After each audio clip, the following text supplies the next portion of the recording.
কাজ হচ্ছে। শেষ পর্যন্ত সিদ্ধান্ত কি হলো? আপনারা কি করবেন? ওনারা তো বসেই থাকবেন বলছেন, ওনাদের অবস্থানে অনড়।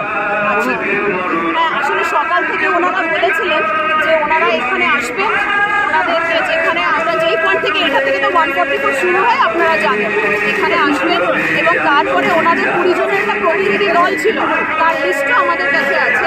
সেইটা ওনারা বলেছিলেন তারা লালবাজারে যাবেন কোনো ডেপুটেশন নিয়ে, কিন্তু যখন ওনারা এখানে এসে পৌঁছেছেন সম্ভবত ওই ডিমান্ডটা চেঞ্জ হয়ে গেছে। ওনারা বলছেন যে ওনারা যাবেন না, ওনারা বলছেন ওনারা এইখান থেকে এগিয়ে বেন্টিক স্ট্রিট অব্দি যাবেন, কিন্তু ওটা তো আপাতত আমাদের 144 আছে, আমরা তো আগে যেতে অ্যালাউ করতে পারি না।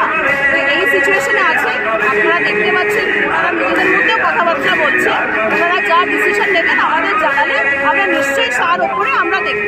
আপনারা এখানে আমাদের কতক্ষণ অ্যালাউ করবেন মোটামুটি এইভাবে রাস্তা? দেখে নিচ্ছি, দেখছেন তো সেকেন্ডে সিচুয়েশন চেঞ্জ হচ্ছে, আমরা দেখে নিচ্ছি।